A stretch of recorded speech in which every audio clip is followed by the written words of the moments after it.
Apa yang kalian bayangkan ketika kalian mendengar kata fantasi?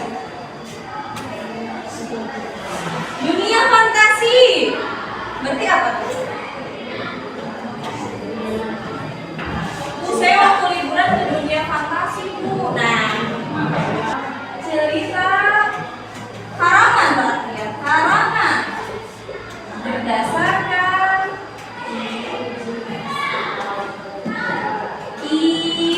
imajinasi. Nah, imajinasi tahu? Apa imajinasi? Imajinasi kan kata SpongeBob berimajinasi, gitu kan? Imajinasi itu hayalan. Semua film ini berdasarkan kisah nyata bukan? Bukan. Nah, makanya imajinasi itu bukan dari kisah nyata, hanya berdasarkan karangan belaka seorang penulis. Itu unsur teks cerita fantasi. Nanti baik yang dibaca oleh kalian atau nanti ada yang didengarkan. Jadi nanti kita akan menemukan unsur dari teks cerita fantasi yang akan kita pelajari.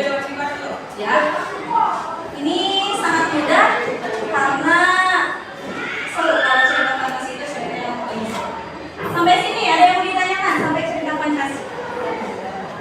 Tidak? Paham? Benar? Benar nih? Nanti setelah ini ada latihan. Nah, ini dia. Di sana dijelaskan bahwa cerita fantasi adalah cerita imajinatif, hayalan yang menceritakan sebuah rangkaian peristiwa dari cerita dihubungkan dengan peristiwa lain di mana perilaku tokoh tidak ada di dalam kehidupan nyata yang merupakan imajinasi pengambil. Bu, bisa nggak saya buat cerita fantasi? Bisa, sangat bisa. Apalagi teman-teman biasanya kalau lagi mandi, kalau lagi di kamar mandi, air mandi atau maaf misalnya BAB pasti suka berfantasi, tiba-tiba terpikirkan apa, benar nggak? Benar. Itu namanya fantasi, itu namanya imajinasi. Kalau kitanya kreatif, nanti setelah kita keluar dari kamar mandi itu ya bisa ditulis, oh tadi saya punya ide apa nih? Nanti kita bisa membuat satu buah cerita fantasi karya kalian. Gitu. Lanjutnya ada yang tidak ada? Paham? Benar? Benar? Nah, ini ada ciri-cirinya. Ciri-ciri sebuah teks itu adalah yang membedakan satu teks dengan teks yang lainnya. Cerita fantasi tadi bersifat imaji, bukan kejadian nyata atau fiksi. Pernah baca buku fiksi? Nah, itu adalah buku yang bukan dari kenyataan, bukan dari diangkat dari pengalaman pribadi. Nah, makanya dikatakan bersifat fiksi. Kemudian ceritanya berupa hal yang ajaib, supranatural, misterius, dan futuristik. Ajaib di AOT itu ajaib tidak? Attack on Titan ada yang ajaib? Ada. Kemudian di Doraemon, kalian pernah nonton Stand By Me Doraemon? Nah, di sana kan ditampilkan sebuah kendaraan yang bukan lagi di sana adalah mobil, tapi dia bisa terbang. Nah, itu dikatakan sebagai bersifat futuristik, berorientasi kepada masa depan. Barangkali nanti di masa depan ada sebuah kendaraan yang seperti di film Doraemon itu. Bisa jadi motor, mobil yang kita gunakan adalah sebagai bentuk dari futuristiknya pada masa sebelumnya. Nah, kemudian di tadi apa lagi? Jujutsu. Ada tokoh yang memiliki kekuatan. Ada tokoh yang memiliki kekuatan luar biasa. Ada di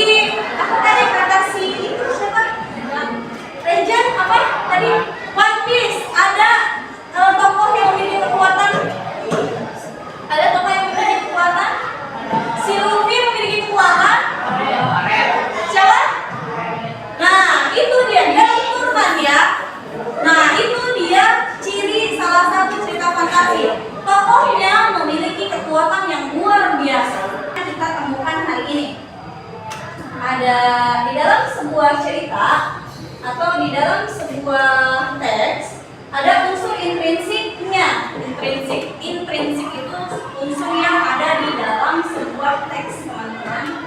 Yang pertama ada tema, ada latar, tokoh, penokohan atau watak, alur, sudut pandang, dan keamanan. Nanti kita akan fokus ke beberapa dulu saja karena ini butuh waktu yang lama, ya. Sebelumnya, teman-teman di 1, 2, 3, 4, 5, 6, 7. Dari 7 ini, dari 7 elemen ini, ada yang teman-teman tahu nggak? Misalnya tokoh itu apa sih? Atau watak itu apa gitu? Ada yang tahu? Coba, yang mana? Yang tahu yang mana? Saya tahu tokoh sudah gitu. Yang mana yang kalian tahu? Tokoh apa tuh, Den? Kamu ibu sebagai tokoh utama di kelas 7B.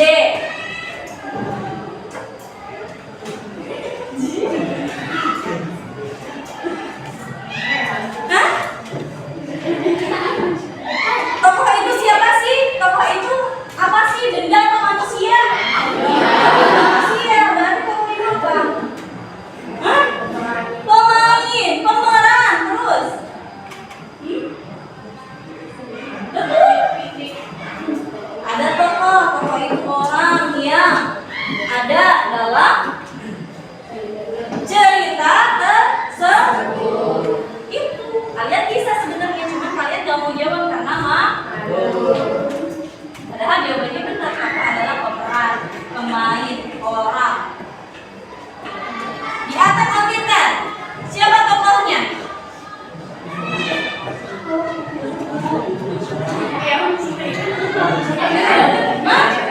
Si Eren, di sana ada si Eren yang ganteng, kemudian memiliki kekuatan.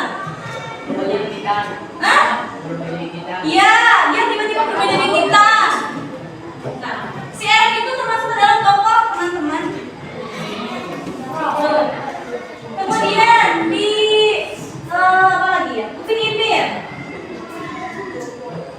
Banyak tokohnya di sana? Ada Upin Ipin, Santi, Kak Ros, Oma, Opa, Oma, atau dan lain-lain. Pokoknya seseorang yang ada pada cerita itu dikatakan sebagai tokoh. Lanjut, apalagi yang kalian tahu dari sini?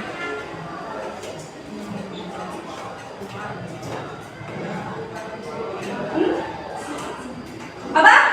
Apa Reva? Diva? Penokohan atau watak apa? Sifat siapa? Sifat pemain, betul. Penokohan atau watak adalah sikap karakter dari pemain di dalam sebuah cerita. Tadi Upin Ipin karakternya bagaimana? Karakter bukan ciri fisik, karakter. Berarti dia sikapnya bagaimana? Perilakunya bagaimana? Anaknya yang baik, rajin. Apa? Suka menolong. Kemudian sopan.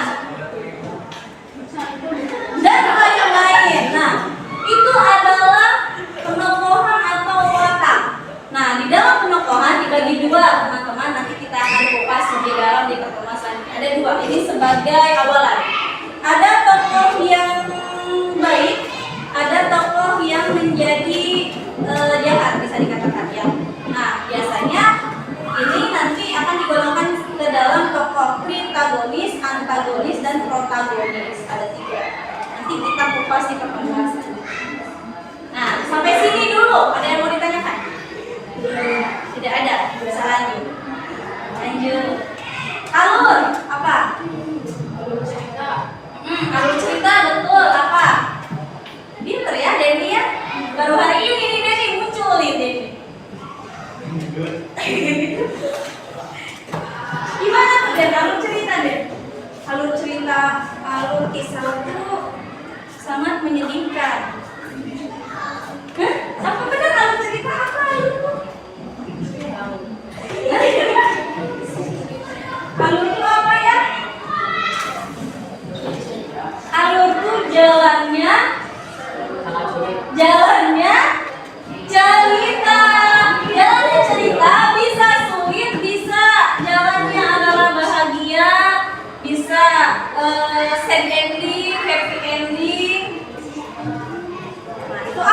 jalannya cerita. Nanti di dalam alur ada alur maju, ada alur atau ada alur maju mundur atau bolak-balik. Maju mundur alur bolak alur. Kemudian ada amanat. Amanat apa? Gimana? Pesan yang disampaikan oleh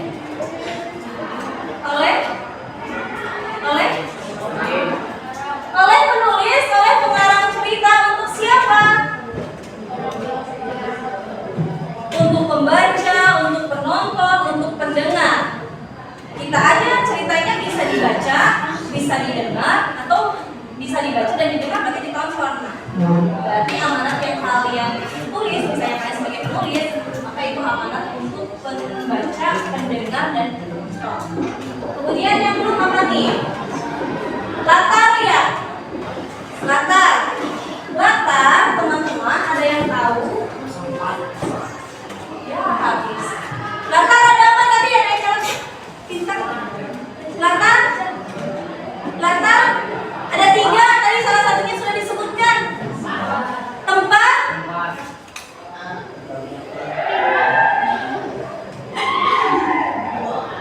Betul, tempat. Kemudian waktu.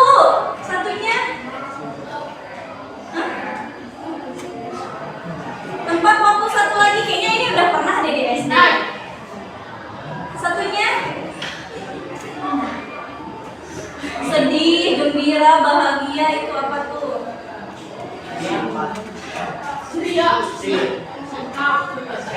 Apa? Sedih, bahagia, senang, kecewa, suasana. Latar itu dibagi 3. Ada lagi nggak? Latar itu dibagi 3, latar tempat, latar waktu, dan latar suasana. Latar tempat mah sudah jelas, misalnya cerita fantasinya di sini nih, berarti latarnya di mana nih? Di mana? Di kelas 7D. Kemudian waktunya berarti misalnya pagi ini nih, waktunya jam berapa, atau ketika matahari mulai muncul, itu adalah latar waktu. Kemudian latar suasana, ketika matahari mulai muncul, teman-teman kelas 7D sangat bergembira menyambut sangat bergembira, itu dikatakan sebagai latar suasana. Sampai sini paham? Bisa dibedakan. Ada satu lagi, 2 ya yang belum. Tema dan sudut pandang. Tema itu ide utama dari sebuah cerita. Misalnya apa ya? Tadi Attack on Titan menceritakan tentang apa? Apa? Legend? Garis besarnya. Ada yang pernah nonton? Atau kalian nontonnya apa? Drakor misalnya. Misalnya ide ceritanya adalah tentang apa ya? Perjuangan seorang apa? Seorang ibu dalam perjuangan seorang ibu dalam melahirkan. Nah, itu adalah ide utamanya atau temanya. Nanti kalian tinggal dikembangkan saja tuh bagaimana perjalanannya si ibu itu dalam melahirkan. Kemudian kalian ceritakan dengan kemasan yang menarik, tapi tidak lari dari ide cerita si perjuangan ibu dalam melahirkan. Kemudian terakhir ada sudut pandang. Sudut pandang itu apa ya? Sudut pandang itu bagaimana kita melihat cerita tersebut. Nanti sudut pandang ada sudut pandang orang pertama, orang ketiga yang akan dibahas 2, orang pertama dan orang ketiga. Nanti teman-teman akan membedakan sudut pandang tersebut. Sebenarnya ada banyak, tapi kita fokuskan saja karena ini lumayan rada-rada sulit ya. Sampai sini ada yang mau ditanyakan? Atau dipahami? Nah,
tayangan film pendek ini apakah termasuk ke dalam cerita imajinasi?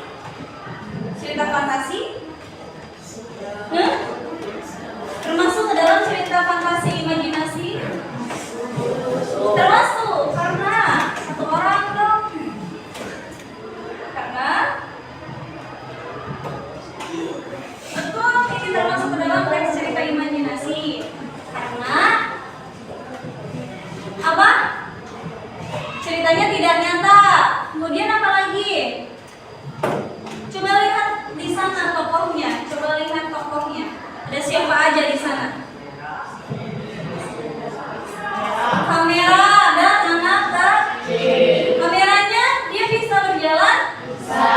Bisa melihat? Bisa kedodoran celananya?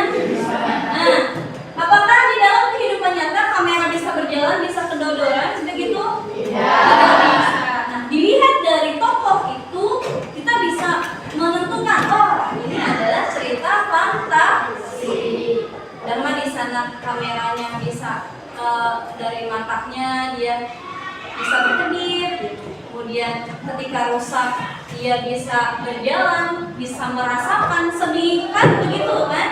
Nah, itu adalah termasuk ke dalam cerita fantasi.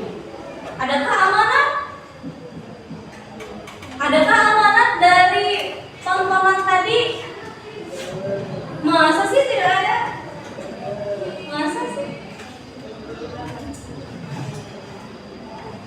Coba diingat-ingat. Hah? Ada amanat?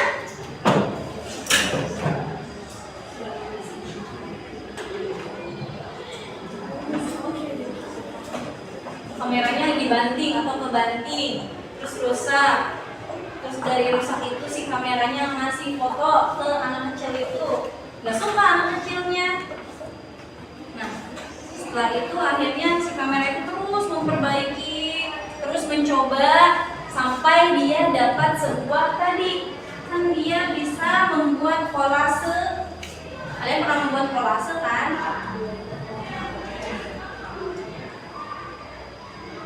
Nah, dari kamera yang rusak bisa menciptakan hal yang bagus seperti ini. Apakah itu tidak termasuk ke dalam amanat? Termasuk. Apa amanatnya jadi?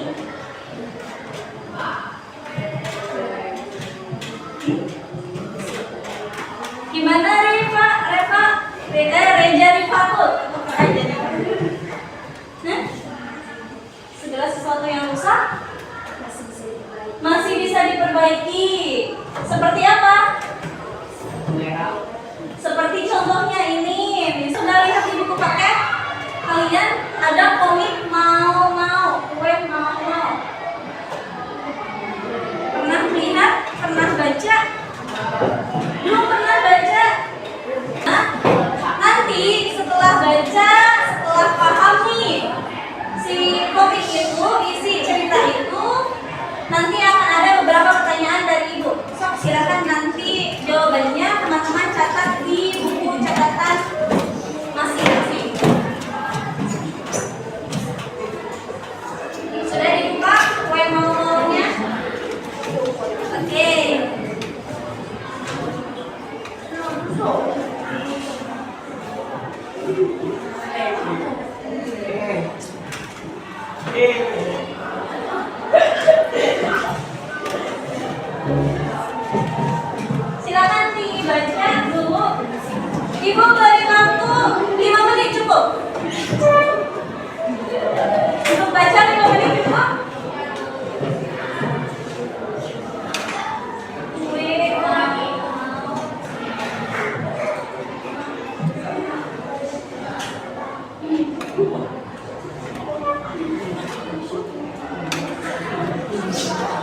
Boleh, silahkan pilih aja.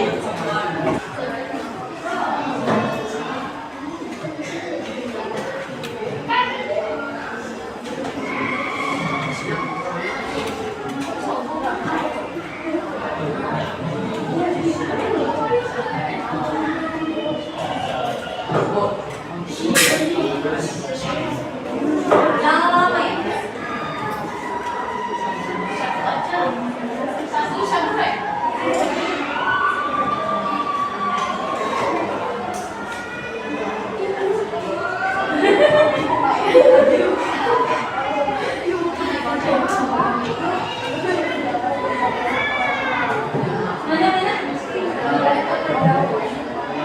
Bagaimana biar dapat terhindar dari perlakuan? Teman-teman perhatikan gambar 7. Bagaimana soalnya perhatikan? Bagaimana biru dapat terhindar dari? Di sana perlakuan itu harusnya perlakuan ya. Perlakuan tersebut kan sebelumnya di sana tuh perlakuan buruk. Bagaimana sih bisa terhindar dari perlakuan buruk itu?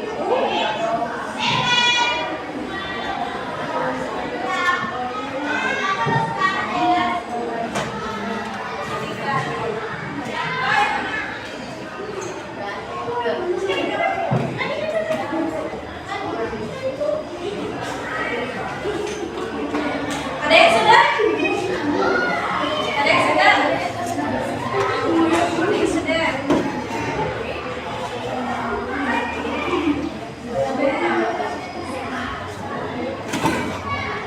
Aman kan?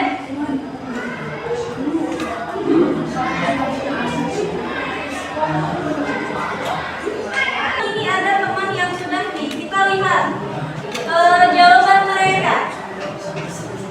Tapi kalian tidak boleh terpengaruh oleh jawaban dari teman kalian ini ya, karena kita belum validasi. Teman-teman yang lainnya boleh disimak terlebih dahulu jawaban dari teman kalian. Silakan. Assalamualaikum warahmatullahi wabarakatuh. Waalaikumsalam. Nama saya Rejani Faturesa. Saya Reva Uliana. Di sini akan membacakan jawaban.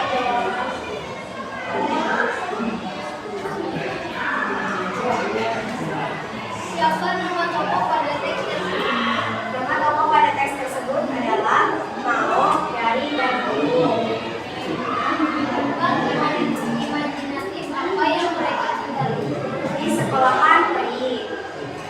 Apa yang mereka pelajari di sekolah? Mereka mempelajari dan bersiwir. Bagaimana sifat Mao? Baik.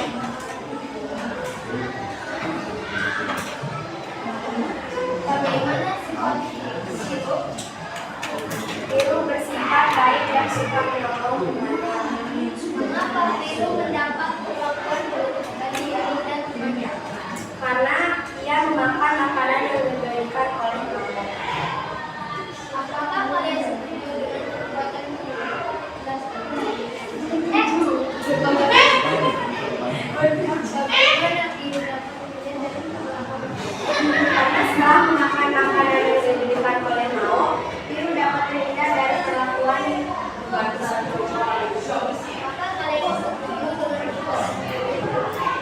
Kami setuju karena Biru tidak membeda-bedakan umat dan suka yang kesulitan.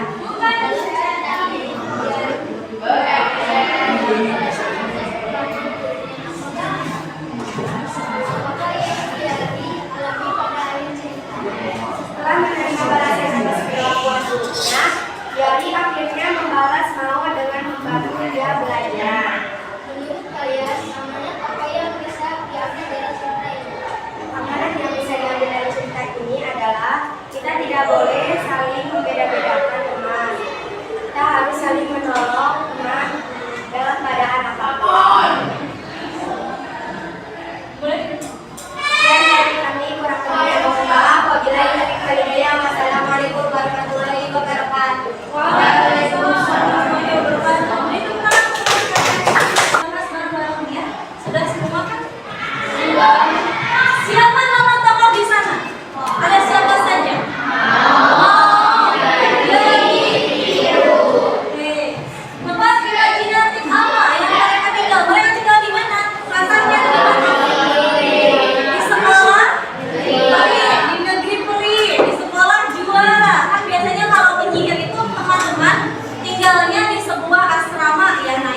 untuk mendapatkan mantra-mantra apa untuk bisa mantra-mantra itu supaya bisa ada, makanya dia diperlakukan buruk oleh si jari. Kemudian bagaimana biru dapat terhindar dari perlakuan tersebut? Karena ditolong oleh si mau. Kemudian apa lagi tuh? Apakah kalian setuju dengan perlakuan biru? Setuju nggak? Kenapa setuju? Karena biru suka menolong, baik, tidak membedakan teman. Kalian kayak gitu tidak?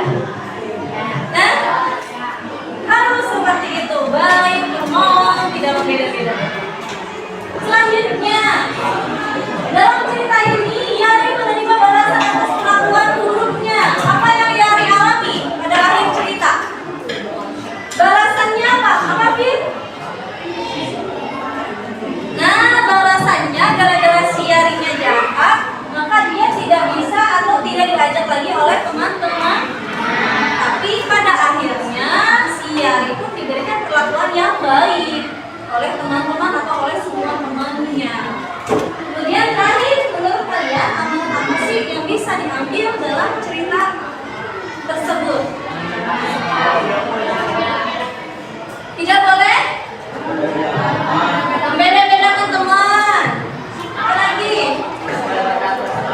Saling menolong. Kemudian tidak memandang fisik. Apa lagi? Hah? Apa? Randy. Gimana? Tidak memandang harta dan Betul, tidak memandang harta, tidak memandang fisik, ya, tidak memandang kemampuan. Oke, betul. Sudah sampai sini untuk unsur cerita fantasi. Sampai sini ada yang mau ditanyakan? Mudah tidak? Mudah tidak? Dari ini masih mudah, nanti setelah ini di pertemuan selanjutnya ada tadi tokoh penokohan alur yang harus kita bedah. Kemudian ada satu lagi struktur tes imajinasi fantasi. Nah, itu rada sulit. Nanti kita akan bahas di pertemuan selanjutnya. Nah, sebelumnya sekali lagi ada yang mau ditanyakan untuk pertemuan kali ini? Tidak ada, benar? Paham?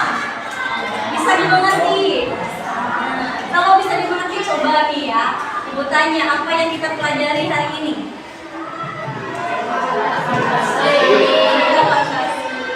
Kira-kira kenapa sih kita harus belajar cerita fantasi, teman-teman? Apa? Biar tahu apa?